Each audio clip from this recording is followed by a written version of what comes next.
Good morning to all of you. Vasu concept YouTube channel पे आप सभी का स्वागत है। आज की हमारी क्लास का टॉपिक है बैटल ऑफ पलासी। पलासी का युद्ध हम डिस्कस करेंगे आज की क्लास में। 23 जून 1757।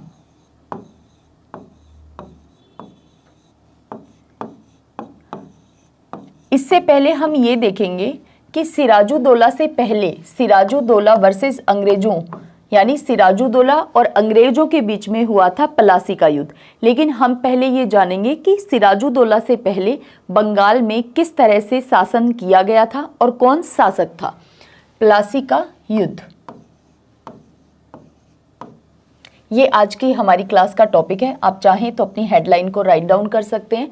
देखिए, बंगाल की अगर हम बात करें तो मुर्शीद कुली खां के नेतृत्व में 1717 ईस्वी के अंदर बंगाल को स्वतंत्र राज्य घोषित किया गया था। और ये मुर्शीद कुली खां जो था ये औरंगजेब के द्वारा नियुक्त किया गया दीवान था बंगाल के अंदर।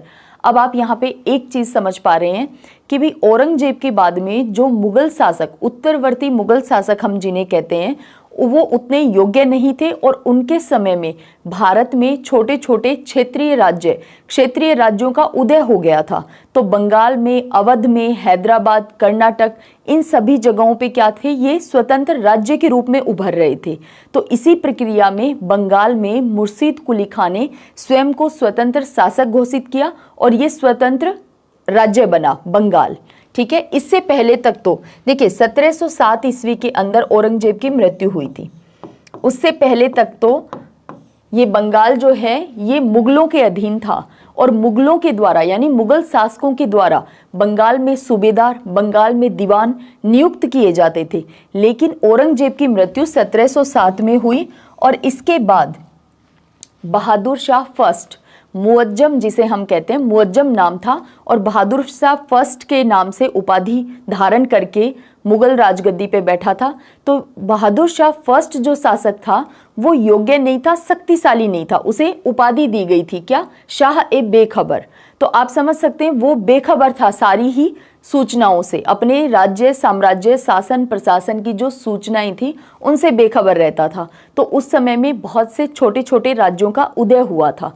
तो उन्हीं में से एक था बंगाल। बंगाल में इसी औरंगजेब के द्वारा नियुक्त किया गया था मुर्शीद कुली खां को बंगाल के दीवान के रूप में। औरंगजेब की मृत्यु के बाद मौका पाते ही इसने 1717 ईस्वी के अंदर इसने बंगाल को स्वतंत्र राज्य घोषित कर दिया। औरंगजेब ने मुर्शीद कुली खां को बंगाल का दीवान बनाया था और इसने 1717 में बंगाल में एक स्वतंत्र राज्य की स्थापना कर दी। तो मुगलों से कैसे अलग होकर के बंगाल बना था एक स्वतंत्र राज्य।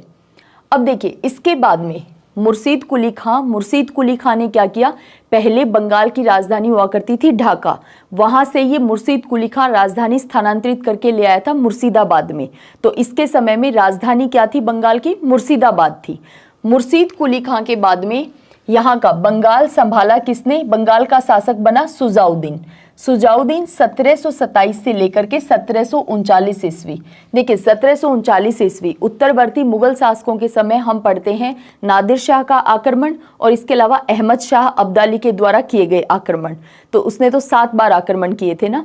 तो नादिर शाह के आक्रमण और अहमद शाह अब्दाली के आक्रमण को भी उत्तरवर्ती मुगल शासक रोक नहीं पाए थे, उन युद्धों का मुकाबला नहीं कर पाए थे, उनका सामना नहीं कर पाए थे। तो किस तरह से यहाँ पे दिल्ली में कत्लेआम मचा, खूब लूटा गया और तख्ते ताउस और मयूर सिंहासन भी ये नादिर शाह अपने साथ लूट कर ले गया था, जो घटना है 1739 की ही। लेकिन हमारा आज की क्लास का फोकस है बंगाल पे।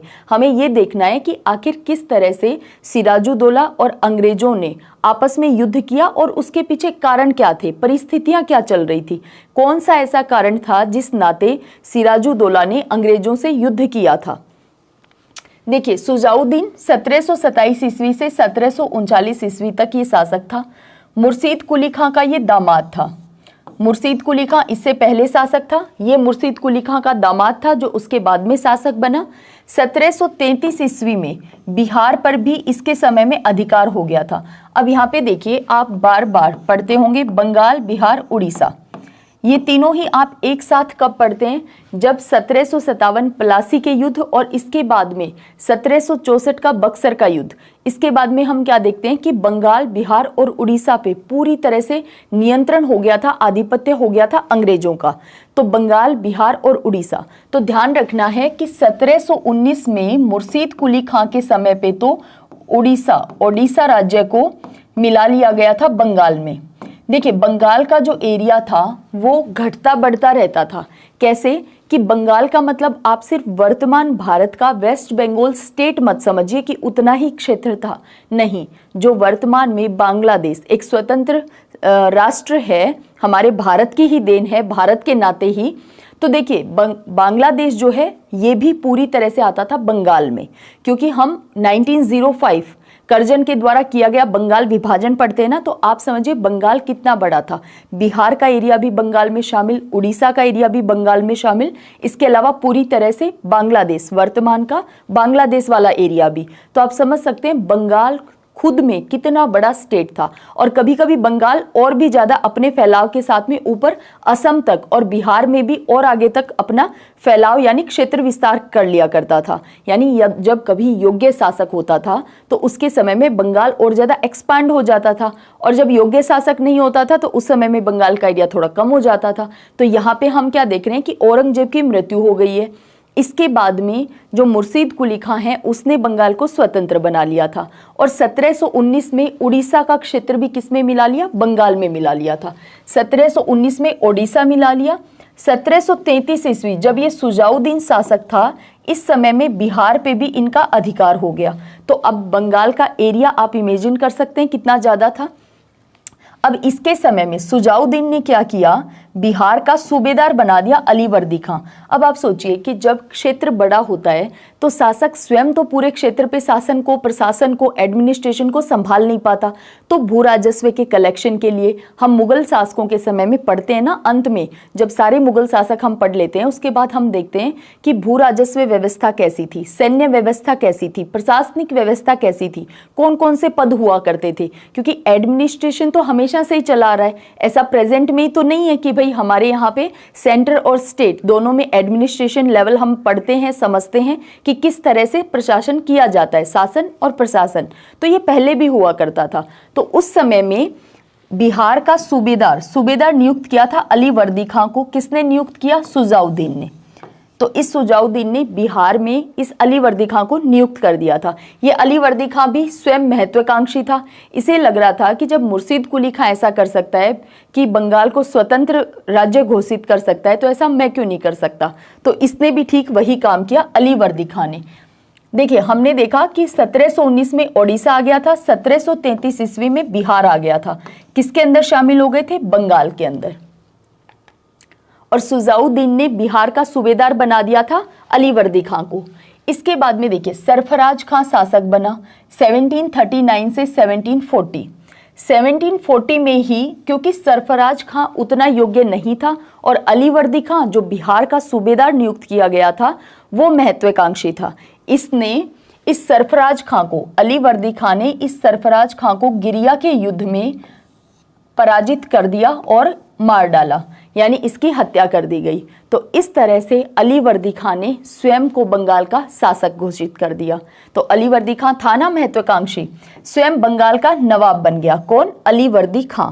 और इस तरह से मुर्शीद कुली खां, और इसके बाद में फिर से एक नया नाम आपको पढ़ने को मिलता है अलीवर्दी खां, क्योंकि हमने देखा ना कि सुजाउद्दीन तो क्या था, दामाद ही था मुर्शीद कुली खां का, और इसके बाद में शासक बना जो कि योग्य नहीं था, सरफराज खां। अब इसकी हत्या करके, इसे गिरिया के युद्ध में पराजित करके ये अलीवर्दी खां स्वयं शासक बन गया। 1740 से लेकर 1756 ईस्वी तक इसने शासन किया था। 1751 ईस्वी, अब इसके समय में मराठा सरदार रघुजी भोसले ने अलीवर्दी खां को पराजित किया था। और इन मराठाओं ने, क्योंकि यहाँ पे मराठा शक्ति चरम पे चल रही थी। देखिए, मराठाओं में आपको 3 बातें ध्यान रखनी है। वैसे तो हम YouTube पे ही आप क्लासेस पीछे की जाकर देख सकते हैं, एंग्लो मराठा वॉर को हम पढ़ चुके हैं, लेकिन आपको फिर से रिकॉल करवा देती हूँ मैं कि पेशवा जो पद था, क्योंकि मराठा शासक तो नाम मात्र का था, एक्चुअल पावर जो थी वो पेशवा में आ चुकी थी। किसके समय में? नाना साहब के समय में। नाना साहब हम किसे कहते हैं? बालाजी बाजीराव को। देखिए पेशवा, जब मराठा शासक साहू था, थोड़ा सा रिकॉल कर लेते हैं ताकि आपको बात को समझने में थोड़ा सा इंटरेस्ट आएगा। देखिए मराठा शासक था साहू,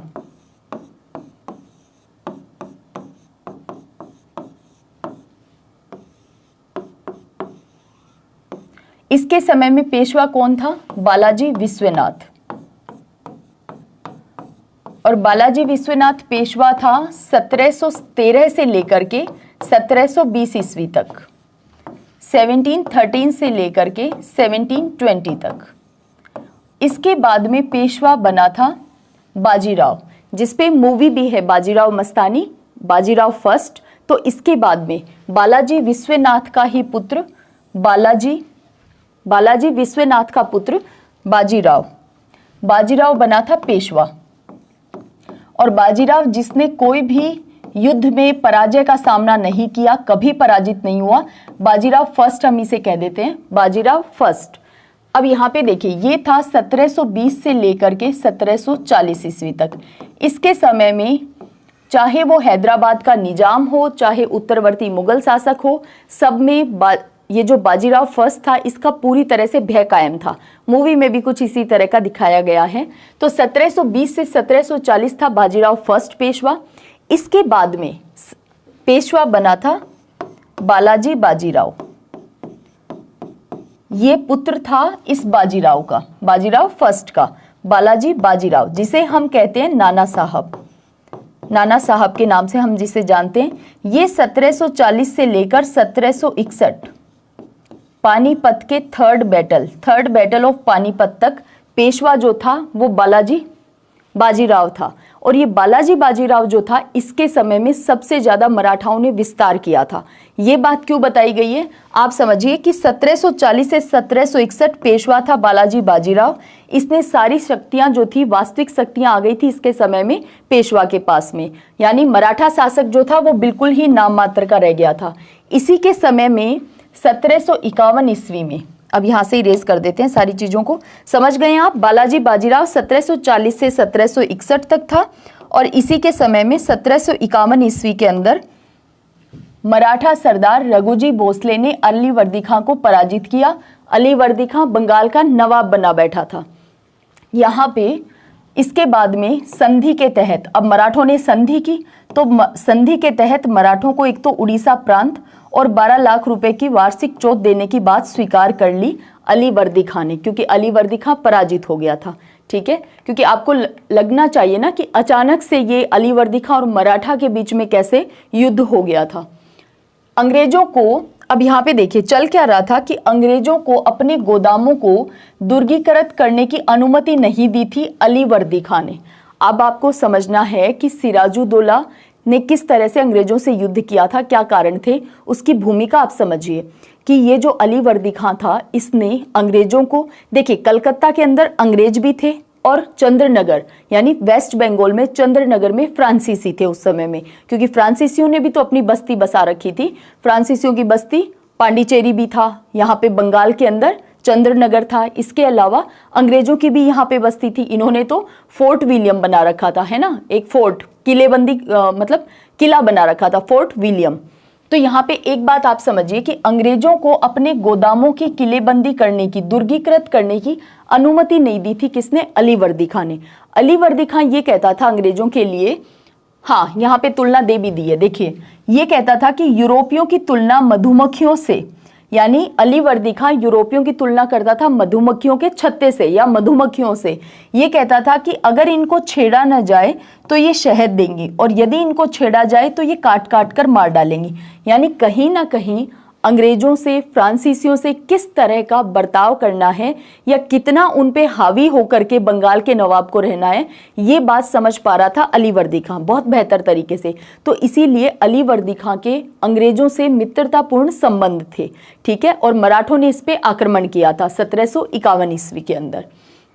अब इसने अपने समय में तो दुर्गीकृत नहीं करने दिए, लेकिन आप यहाँ पे एक बात और समझिए,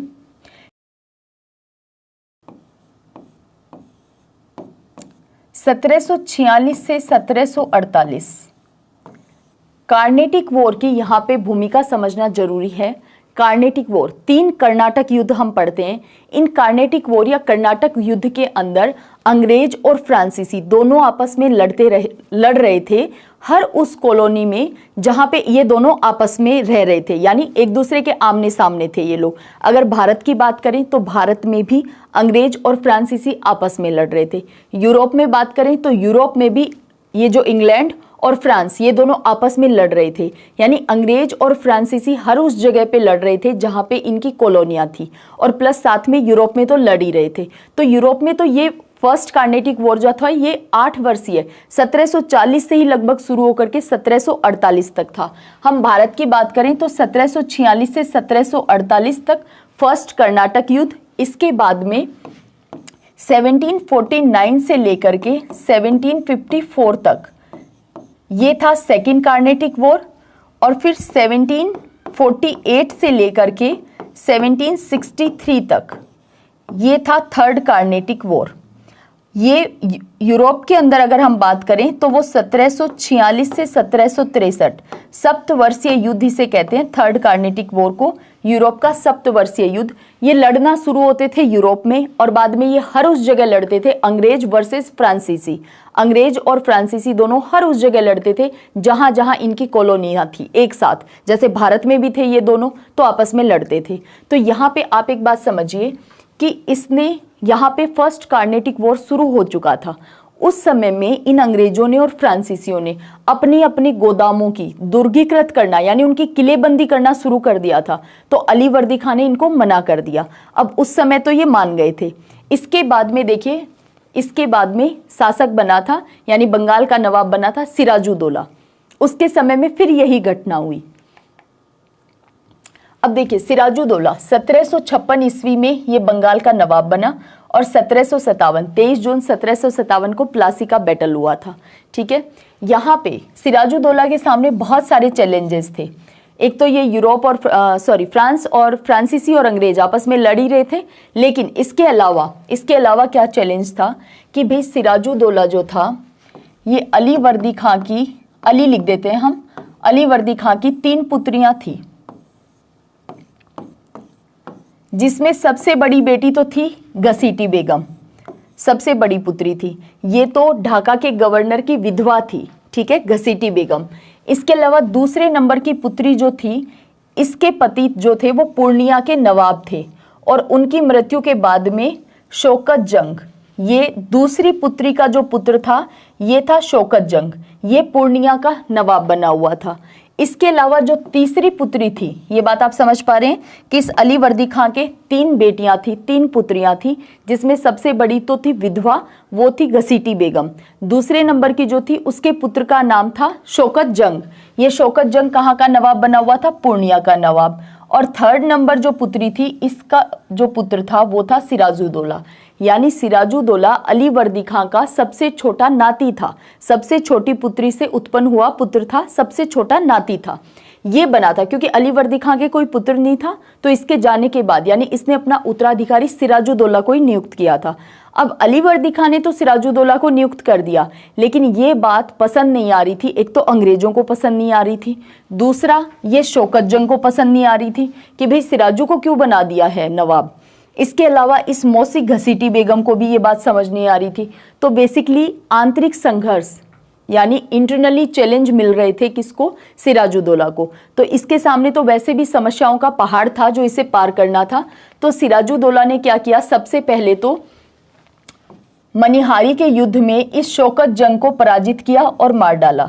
तो एक शत्रु, एक एनिमी तो कम कर लिया। सिराजुद्दौला ने अक्टूबर 1756 में मनिहारी के युद्ध में शौकत जंग को पराजित किया और मार डाला। अब बचे कौन? अंग्रेज और मौसी घसीटी बेगम। ठीक है, नाम भी देखिए कैसा है, घसीटी बेगम। ठीक है, अंग्रेजों ने अब इस समय पे अंग्रेजों ने कलकत्ता और फ्रांसीसियों ने चंद्रनगर की किलेबंदी करना शुरू कर दिया था। तो यहाँ पे सिराजुद्दौला ने इन्हें किलेबंदी करने से मना किया। क्यों? क्योंकि सिराजुद्दौला देख चुका था अली वर्दी खां को कि किस तरह से इन अंग्रेज और फ्रांसीसियों को मैनेज करके रखना है। लेकिन ये पता था सिराजुद्दौला को इनको किलेबंदी नहीं करने देनी है, लेकिन इन्होंने माना नहीं। फ्रांसीसी तो फिर भी मान गए, फ्रांसीसी तो मान करके रुक गए कि ठीक है नहीं कर रहे हैं किलेबंदी चंद्रनगर की, लेकिन इन अंग्रेजों ने किलेबंदी करना चालू रखा। और इसके अलावा इन अंग्रेजों ने कुछ गबन भी कर दिया था, यानी धन की एक बहुत बड़ा अमाउंट, एक बहुत बड़ी रकम गबन कर दी थी, जो कि सिराजुद्दौला को पता चला था। तो इसी वजह से सिराजुद्दौला ने एक्शन लिया था अंग्रेजों के खिलाफ। ठीक है, तो दोनों ही कारण आपको ध्यान रखने हैं। इसी वजह से सिराज ने क्या किया, अंग्रेजों के विरुद्ध अभियान किया। ये अभियान हुआ था जून 1756 में, यानी प्लासी के युद्ध से ठीक 1 साल पहले की घटना थी ये। जो कलकत्ता पर आक्रमण किया, फोर्ट विलियम पर अधिकार कर लिया। किसने? सिराजुद्दौला ने फोर्ट विलियम पे। ये फोर्ट विलियम जो था, कलकत्ता जो अंग्रेजों ने बनाया था, ये बेसिकली 3 गांवों को मिला करके बनाया था। वो कौन कौन से थे? एक कालीकाटा, सूतीनाता और गोविंदपुर। इन तीनों को ही मिला करके बनाया था कलकत्ता। और यहाँ पे अपने इंग्लैंड के शासक के नाम पे, विलियम के नाम पे इसका नाम रखा था फोर्ट विलियम। तो इस फोर्ट विलियम पे सिराजुद्दौला ने अपना अधिकार कर लिया। अब ये बात पता चली मद्रास में बैठे हुए क्लाइव को। अब क्लाइव की एक बात आपको समझनी है कि क्लाइव जो था ये मद्रास में क्लर्क की पोस्ट पे था। क्लाइव की हम बात कर रहे हैं जिसने इंग्लैंड जा करके बाद में आत्महत्या कर ली थी, क्योंकि ये काम ही ऐसे करके गया था भारत के अंदर। एक तो द्वैध शासन जिसके नाते इतना ज़्यादा शोषण हुआ था बंगाल का, इसके अलावा भी हम देखेंगे कि किस तरह से बंगाल में किसानों का भी, इसके अलावा व्यापारियों का भी और कारीगरों का भी, सबका शोषण हुआ था। तो कहीं ना कहीं तो हर्जाना भुगतना पड़ा ना क्लाइव को, जा करके सुसाइड किया था इंग्लैंड में क्लाइव ने। ठीक है, तो देखिए क्लाइव जो था वो क्लर्क की पोस्ट पे था मद्रास के अंदर। और इसके समय में जब ये क्लर्क था, उस समय में फ्रांसीसी गवर्नर था डुप्ले। और डुप्ले एक ऐसा व्यक्ति था जिसने पहली बार भारत के उत्तराधिकारी संघर्ष में इंटरफेयर करके लाभ उठाने का सोचा था। अंग्रेज वो नहीं थे जिन्होंने सबसे पहले यहाँ के शासकों की या उत्तराधिकारी के संघर्ष में इंटरफेयर करके, हस्तक्षेप करके अपने लाभ के बारे में सोचा था। नहीं, वो था फ्रांसीसी डुप्ले जिसने ये काम शुरू किया था। हैदराबाद में नवाब बनाने के युद्ध में, नवाब बनाने के संघर्ष में इस डुप्ले ने अपना रोल प्ले किया था। वो हम किसी और दिन जानेंगे कि किस तरह से मुजफ्फर जंग और नासिर जंग, इन दोनों के बीच में युद्ध चल रहा था, संघर्ष चल रहा था। और कर्नाटक के लिए चंदा साहब और इसके अलावा अनवरुद्दीन, इन दोनों के बीच में आपस में संघर्ष चल रहा था। तो कर्नाटक, अनवरुद्दीन और चंदा साहब, और यहाँ पे हैदराबाद के अंदर नासिर जंग और मुजफ्फर जंग। तो एक तरफ तो हो गया डुप्ले और सामने हो गए अंग्रेज। तो वो हम किसी और दिन जानेंगे। यहाँ पे हम क्या समझ रहे हैं कि भाई डुप्ले की ये नीति क्लाइव ने देखी कि भाई किस तरह से अंग्रेजी शासकों के, यानी भारतीय उत्तराधिकारियों के संघर्ष में शामिल होकर के किसी एक गुट का पक्ष लेकर के और उन्हीं के बीच में आपस में लड़ाई करवा दो और अपना फायदा उठा लो। तो ये काम क्लाइव बहुत तरीके से देख रहा था डुप्ले को। और ये देखते देखते क्लाइव किस पोस्ट तक पहुंच गया था, क्लर्क से, और कहाँ बंगाल के गवर्नर तक के पोस्ट पे ये पहुंच गया था, तो वो हम देख रहे हैं। ठीक है, तो यहाँ पे देखिए अब हम बात कर रहे हैं कि क्लाइव जो था, जैसे ही इसे पता चला कि कलकत्ता जो है वो हाथ से निकल गया है, यानी सिराजुद्दौला ने कलकत्ता पे आक्रमण करके उस पे अपना अधिकार जमा लिया है, आधिपत्य जमा लिया है। क्लाइव को और वॉटसन को पता चला कि भी कलकत्ता हाथ से निकल चुका है। तो ये दोनों तुरंत नौसेना लेकर के पहुंचे कहाँ पे? बंगाल के अंदर। और यहाँ पर आकर के इन्होंने सबसे पहले तो क्या किया कि यहाँ के लोगों को, यानी सबसे प्रधान सेनापति सिराजुद्दौला का जो था मीर जाफर, उसको अपने फेवर में किया सबसे पहले तो। फिर किस तरह से जगत सेठ बाकी लोगों को धीरे धीरे अपने फेवर में करता गया और अंत में फिर इन्होंने छल कपट के सहारे युद्ध जीता था, प्लासी का युद्ध, वो हम देखेंगे। पहले हम देखते हैं कि यहाँ पे एक घटना और हुई थी। यहाँ पे एक घटना और क्या हुई थी, जिसे हालवेल जो है, अंग्रेज है हालवेल, उसने लिखा है कि यहाँ पे ब्लैक होल की घटना हुई थी। ब्लैक होल की घटना बेसिकली क्या थी, जिसको भारतीयों ने तो ना ही तो इतिहास में लिखा है ना ही स्वीकार किया है कि ऐसी कोई घटना हुई थी, लेकिन अंग्रेज इसे कहते हैं कि ऐसी घटना हुई थी। ब्लैक होल घटना नाम दिया था उसे। उसमें कुछ 146 यानी 150 अंग्रेजों के आसपास संख्या में अंग्रेज थे, 150 के आसपास। उनको एक कुछ 18 फीट लंबी 14 फीट चौड़ी एक कोठरी में बंद कर दिया गया था, जिसमें से दम घुटने की वजह से बहुत से लोगों की मृत्यु हो गई थी, डेथ हो गई थी, और कुछ 20, 25, 26 लोग ही बच पाए थे उसमें। तो उसे कहते हैं ब्लैक होल की घटना, जिसे हम तो स्वीकार नहीं करते कि क्या सच में सिराजुद्दौला ने ऐसी ब्लैक होल घटना को अंजाम दिया था क्या, या सिराजुद्दौला के सेना नायकों ने यानी सैनिकों ने ऐसा किया था क्या। जो भी हो, ब्लैक होल घटना आपको पता होनी चाहिए। यहाँ पे कलकत्ता को माणिकचंद के हाथों में सौंपकर ये स्वयं वापस मुर्शिदाबाद आ गया। मुर्शिदाबाद क्या हुआ करता था, नवाब की राजधानी, बंगाल के नवाब की राजधानी मुर्शिद कुली खान ने मुर्शिदाबाद को बना रखा था। इनके समय में भी मुर्शिदाबाद राजधानी थी। तो यहाँ पे गलती क्या की सिराज ने, सिराज यानी सिराजुद्दौला ने गलती क्या की कि कलकत्ता पे अधिकार तो कर लिया, लेकिन अंडर एस्टिमेट कर दी पावर को, किसकी, अंग्रेजों की पावर को। और क्या किया कि माणिकचंद के हाथों में सौंपकर खुद मुर्शिदाबाद लौट आया था। अब मद्रास से क्लाइव और वॉटसन के नेतृत्व में एक सेना बंगाल में पहुंची। ये मद्रास में थे और मद्रास से ये तुरंत बंगाल पहुंचे। क्यों? क्योंकि इन्हें ब्लैक होल की घटना से कोई लेना देना नहीं था कि अंग्रेज मारे जा रहे हैं। इन्हें मतलब था कि कलकत्ता हाथ से नहीं छूटना चाहिए। यहाँ पे देखिए, जनवरी 1757 क्लाइव ने माणिकचंद को घूस देकर कलकत्ता पर वापस अपना अधिकार कर लिया। अब ये इतने भ्रष्ट थे कि इन्हें होना तो क्या चाहिए था कि माणिकचंद को तुरंत ये सूचना देनी चाहिए थी सिराजुद्दौला को, लेकिन इन्होंने ऐसा नहीं किया। इसके बाद में फरवरी 1757 के अंदर बंगाल नवाब क्लाइव के बीच में क्या हुई, अलीनगर की संधि हो गई। बंगाल के नवाब और क्लाइव के बीच में अलीनगर की संधि हो गई, जिसके नाते अंग्रेजों को यह अधिकार मिल गया था कि वो किलेबंदी कर सकते हैं। अंग्रेजों को अपने स्थलों को दुर्गीकृत करने की और सिक्के ढालने की अनुमति प्राप्त हो गई थी यहाँ पे। अब यहाँ पे देखिए, इसके बावजूद ऐसा क्या हुआ कि यहाँ पे युद्ध हुआ था।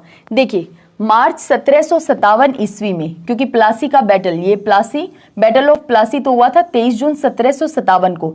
इससे पहले ही मार्च 1757 में क्लाइव और वॉटसन के नेतृत्व में फ्रांसीसियों से चंद्रनगर छीन लिया था अंग्रेजों ने।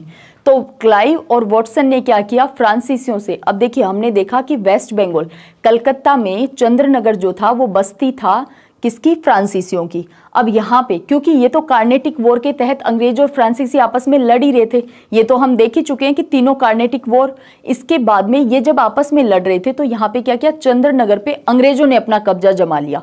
इस वजह से सिराजुद्दौला बहुत ज्यादा गुस्से में आ गया, बहुत क्रोधित हुआ कि भाई ये तो एक तरह से अलीनगर की संधि का उल्लंघन है कि तुम लोगों ने फ्रांसीसियों को यहाँ से भगा दिया। क्योंकि देखिए, संतुलन के लिए, बैलेंस ऑफ पावर यानी संतुलन के लिए, शक्ति संतुलन के लिए आवश्यक क्या था कि फ्रांसीसी और अंग्रेज दोनों को ही कंपटीशन में रखा जाए, हर एक उस जगह जो भारत में ये दोनों थे, जैसे मद्रास में भी, बंबई में भी और कलकत्ता में भी। तब तो मामला रहता, कंपटीशन के कारण बहुत हेल्दी तरीके से डेवलपमेंट होता। लेकिन यहाँ पे धीरे धीरे करते हुए अंग्रेजों ने अपनी मोनोपोली बना दी थी और फ्रांसीसियों को तो बांडीवास के युद्ध में 1760 में बाउंड कर दिया था कि अब से फ्रांसीसी जो हैं वो पांडिचेरी में रह करके केवल व्यापार कर सकते हैं, ना तो किलेबंदी कर सकते हैं पांडिचेरी की, ना ही यहाँ के शासक या उत्तराधिकारी के युद्ध में हस्तक्षेप कर सकते हैं, इंटरफेयर कर सकते हैं। तो ऐसा बाउंड कर दिया था फ्रांसीसियों को तो बांडीवास युद्ध के बाद में। और फिर इनकी वहां पे यूरोप में पेरिस की संधि हो गई थी 1763 ईस्वी में। उसके बाद कोई कार्नेटिक वॉर हुआ नहीं, कर्नाटक वॉर थर्ड कंप्लीट हो गया था और 1763 में संधि हो गई थी इनके आपस में। तो इन्होंने भारत में भी लड़ना बंद कर दिया था तुरंत ही। ठीक है, अब देखिए यहाँ पे, अब चंद्रनगर छीन लिया, नवाब ने इसे अलीनगर की संधि का उल्लंघन माना था और इसीलिए यहाँ पे प्लासी का युद्ध हुआ 23 जून 1757 को। लेकिन ये युद्ध क्लाइव की तरफ से भी किया जा रहा था, क्योंकि क्लाइव ये जान पा रहा था कि भी मीर जाफर मेरी साथ में है, सेठ जगत जो बंगाल का धनी सेठ है, वो जगत सेठ जिसे कहते हैं, वो मेरी साइड में है। तो इसका मतलब जो सेना थी सिराजुद्दौला की वो तो बिखर चुकी थी। तो इसे पता था क्लाइव को कि हम युद्ध जीत जाएंगे। क्लाइव के षड्यंत्र में नवाब का जो प्रधान सेनापति था मीर जाफर, ये शामिल हो गया था। एक धनी व्यापारी अमीर चंद्र भी शामिल हो गया। बैंकर यानी बहुत ही धनी व्यक्ति था ये जगत सेठ, और दीवान राय दुर्लभ, ये तीनों ही शामिल हो गए थे किसमें, अंग्रेजों की तरफ। तीनों नहीं, चारों कहना ज्यादा बेहतर है। मीर जाफर भी, अमीर चंद्र भी, सेठ जगत सेठ भी और दीवान राय दुर्लभ भी, ये सभी शामिल हो गए थे अंग्रेजों की तरफ। 23 जून 1757 ईस्वी भागीरथी नदी के किनारे पर प्लासी के मैदान में युद्ध हुआ। अब प्लासी के मैदान में युद्ध हुआ, इसीलिए हम इसे क्या कहते हैं, प्लासी का युद्ध कहते हैं। जैसे पानीपत के मैदान में युद्ध लड़े गए थे, इसीलिए हम कहते हैं पानीपत का फर्स्ट बैटल, पानीपत का सेकंड बैटल, पानीपत का थर्ड बैटल, ताकि उनकी टाइम अलग अलग हैं, इसी वजह से 1526, 1556 और 1761। तो ताकि हमें पता रहे कि कौन से पानीपत के बैटल की हम बात कर रहे हैं, तो फर्स्ट सेकंड थर्ड में डिवाइड कर दिया है। वो सभी लड़े कहाँ गए थे, पानीपत के मैदान में, और ये प्लासी के मैदान में। नवाब की ओर से मीर मदान, मोहनलाल और कुछ फ्रांसीसी सैनिकों ने भाग लिया था, क्योंकि आखिरकार चंद्रनगर फ्रांसीसियों से छिन गया था, इसी वजह से तो नवाब युद्ध कर रहा था, एक कारण तो ये भी था। तो फ्रांसीसियों ने थोड़ा सहयोग किया था नवाब का, लेकिन मीर मदान युद्ध में मारा गया, अंग्रेज विजयी हो गए। नवाब सिराजुद्दौला जो था, इसने भागकर मुर्शिदाबाद पहुंचा, लेकिन यहाँ पे इसी के प्रधान सेनापति मीर जाफर ने इसका कत्ल करवा दिया और स्वयं को बंगाल का नवाब घोषित कर दिया। तो इस तरह से हुआ था प्लासी का बैटल, तो प्लासी का युद्ध, जिसके बाद में बंगाल का नवाब बना था मीर जाफर, जो कि पूरी तरह से कठपुतली था अंग्रेजों का। मीर जाफर अंग्रेजों को उनकी सेवाओं के लिए 24 परगना की जमींदारी, क्योंकि ये तो मीर जाफर को तो खरीदा था ना अंग्रेजों ने, एक तरह से लालच में लाए थे, बहकावे में लाए थे, तो इसे कहा कि तुम्हें नवाब बना देंगे, हमें क्या दोगे। तो इसने अंग्रेजों को 24 परगना की जमींदारी दे दी और क्लाइव को एक उपहार दिया, 2,34,000 पाउंड की निजी भेंट प्रदान की इसने। ये पूरी तरह से बंगाल का खजाना लुटवा चुका था।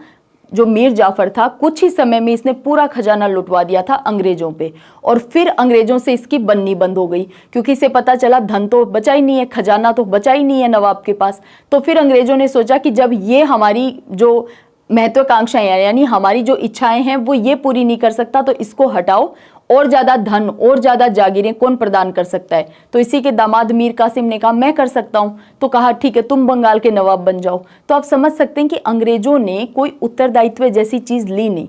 जो क्लाइव का शुरू किया हुआ द्वैत शासन है, वो बेसिकली है क्या, द्वैत शासन का मतलब है दो शासन किसके, एक तो अंग्रेजों के, और एक शासन तो गया अंग्रेजों का, दूसरा शासन नवाब का। नवाब के पास क्या अधिकार थे, नवाब के पास केवल और केवल उत्तरदायित्व थे, रेस्पॉन्सिबिलिटीज थी। अंग्रेजों ने सारे प्रशासनिक अधिकार और भू राजस्व यानी लैंड टैक्स कलेक्ट करने के राइट सारे किसने ले रखे थे, अंग्रेजों ने ले रखे थे। यानी पैसा धन पूरी तरह से अंग्रेजों के पास, जिम्मेवारी पूरी तरह से थी नवाब के पास। इस तरह से बंगाल का शोषण हुआ था इस द्वैत शासन के नाते, और यही था द्वैत शासन, ठीक है, जिसे वारेन हेस्टिंग्स ने 1772 में आकर के समाप्त किया था बंगाल के द्वैत शासन को। बहुत बार क्वेश्चन के रूप में पूछा जाता है द्वैत शासन किसके समय में था, तो क्लाइव के समय में था, और फिर खत्म किसने किया था, तो वारेन हेस्टिंग्स ने किया था। यहाँ पे देखिए, एक तो ये निजी भेंट दी इतनी बड़ी, अब इतनी बड़ी रकम का क्या करता है ये क्लाइव, जाकर के इसने सुसाइड किया इंग्लैंड में वापस जाकर के इसने सुसाइड कर लिया था। व्यापारियों को निजी व्यापार पर कोई चुंगी नहीं देनी होती थी ये, और इन्होंने सहूलियत ले ली, एक ईज ले ली कि व्यापारी यदि निजी व्यापार करते हैं, यानी अंग्रेज यदि निजी व्यापार करते हैं, तो उनको किसी तरह का कोई टैक्स नहीं देना पड़ेगा। अब देखिए, मीर जाफर ये था प्लासी के युद्ध के बाद से लेकर के 1757 से लेकर के 1760 ईस्वी तक मीर जाफर क्लाइव की पूरी तरह से कठपुतली बना हुआ था, और मीर जाफर खूब धन लुटवा चुका था। इसके बाद में कंपनी की जो लगातार बढ़ती मांग थी, इसको फिर भी ये पूरा नहीं कर पा रहा था, और कहते हैं कि 25 लाख से भी ज्यादा का ऋण हो चुका था मीर जाफर के ऊपर, यानी जो देना बाकी था कंपनी को। तो आप समझिए ऐसी स्थिति में ये ऊब चुका था नवाब बनने से। इसीलिए जब मीर जाफर से मीर कासिम नवाब बना, तो उसे कहते हैं रक्तहीन तख्ता पलट, यानी कोई रक्त नहीं बहाया गया, कोई युद्ध नहीं लड़ा गया, और नवाब बदल गया, ठीक है। तो वह कंपनी की लगातार बढ़ती हुई पैसे की मांग को पूरा नहीं कर सकता था, तो अंग्रेज इससे नाराज चलने लग गए, नाखुश चलने लग गए, और ये भी अंग्रेजों से नाखुश चल रहा था कि भी इतना तो खजाना लुटवा दिया है, सारे राइट्स अधिकार जो हैं वो तुम लेकर बैठे हो, नवाब क्या खाक बनाया है ना, नवाब जैसी कोई बात ही नहीं बची है। 1760 ईस्वी में मीर कासिम से समझौता किया अंग्रेजों ने और उसे नवाब बनाने के बदले में, यानी कहा कि अब तुम्हें नवाब बना देंगे। अब यहाँ पे मीर कासिम महत्वाकांक्षी भी था लेकिन समझदार भी था।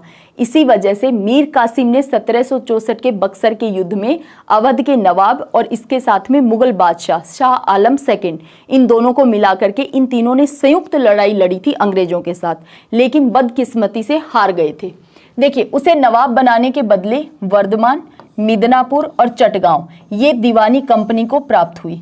देखिए, पहले भी कैसे दीवानी और इसके अलावा जागीरें और प्लस में निजी भेंट ली थी मीर जाफर से। अब मीर कासिम से ठीक वही काम वापस करवा रहे थे अंग्रेज। मीर जाफर ने मीर कासिम के पक्ष में खुद ही गद्दी छोड़ दी, क्योंकि एक तो ये इसका दामाद भी था। इस तरह एक रक्तहीन क्रांति के द्वारा सत्ता का परिवर्तन हुआ, यानी रक्त नहीं बहाया गया, कोई खून खराबा नहीं हुआ, कोई युद्ध नहीं लड़ा गया और क्या हो गया, नवाब चेंज हो गया, सत्ता का परिवर्तन हो गया।